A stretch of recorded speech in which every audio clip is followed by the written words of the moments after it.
क्या है, history subject, जो इतिहास की दुनिया, मतलब पढ़ेंगे इतिहास क्या है। ठीक है, इतिहास वह समय है जो बीत चुका है, लेकिन इस बीते समय में कुछ घटित हुआ है और उसके कुछ अंश या प्रमाण लिखित और मौखिक रूप से मौजूद है, अर्थात अतीत से घटित घटनाओं का विवरण है, वह इतिहास कहलाता है। जैसे समझ लो, बात करते हैं जो भी इतिहास में घटित घटना हो चुका है पहले से, जो भी घटित घटना हो चुका है पहले से, उसका कुछ अंश बचा हुआ, उसका कुछ अंश बचा हुआ है और उसका प्रमाण लिखित है, उसका प्रमाण लिखित है और मौखिक रूप से अभी भी क्या है, मौजूद है। क्या है, मौजूद है। अभी हम जो भी इतिहास के बारे में जानकारी करें, जैसे नालंदा विश्वविद्यालय है ना, वह खंडहर के नाम से जाना जाता है, तो वह भी एक इतिहास में ही आएगा,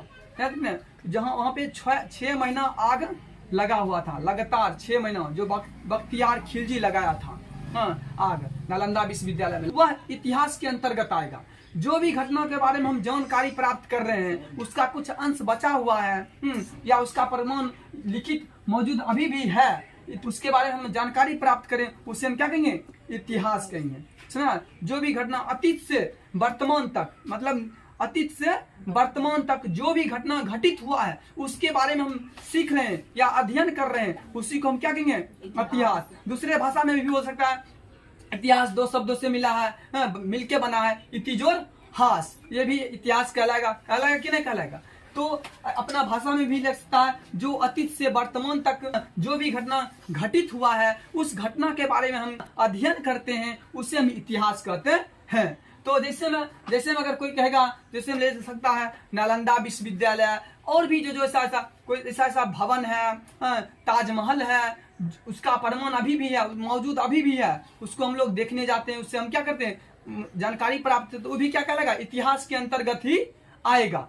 अब जैसे हिस्ट्री में क्या था, इतिहास, हिस्ट्री में क्या था, इतिहास, यानी कि हिस्ट्री ग्रीक शब्द हिस्टोरिया से लिया गया। किससे लिया गया था, हिस्टोरिया से लिया गया था, ग्रीक शब्द से, यानी कि ग्रीक शब्द यानी कि हो गया एक भाषा हो गया, ठीक है, बस 5 मिनट, ठीक है। तो लिया गया था, हिस्टोरिया से लिया। हम पूछेंगे ग्रीक शब्द यानी ग्रीक भाषा किससे लिया गया था, हिस्टोरिया से लिया गया था, ठीक है। अगला क्या था, यानी कि इतिहास का पिता, इतिहास का पिता या इतिहास का जनक किसे कहा था, हेरोडोटस को। किसे कहा जाता, हेरोडोटस को कहा जाता है, ठीक है। फिर देखो अगला क्या, ये सब ऑब्जेक्टिव में पूछेगा, ये सब ऑब्जेक्टिव में पूछेगा। अगला क्या, इसी ने हिस्ट्री शब्द के बारे में, इसी ने हिस्ट्री शब्द के बारे में सबसे पहले दुनिया को, इसके पहले सबसे पहले दुनिया को बतलाया था, समझ में। इसी ने मतलब कौन बतलाया था, हेरोडोटस। कौन बताया था, हम पूछेंगे हिस्ट्री का शब्द, या हिस्ट्री जो सबसे पहले दुनिया में सबसे पहले कौन बताया था, हेरोडोटस। हेरोडोटस इतिहास का पिता कहा जाता है, जनक कहा जाता है, ठीक है। अगला है, इतिहास के 3 प्रमुख भागों में बांटा गया है। इतिहास के कितने भागों में बांटा गया, 3 भागों में बांटा गया। जो एक है प्राचीन इतिहास, दूसरा है मध्यकालीन इतिहास, तीसरा है आधुनिक इतिहास। तो आगे हम पढ़ेंगे प्राचीन इतिहास में क्या क्या आता है, मध्यकालीन इतिहास में क्या क्या आता है, आधुनिक इतिहास में क्या क्या आता है। तो ये सब नोट कर लो, ठीक है।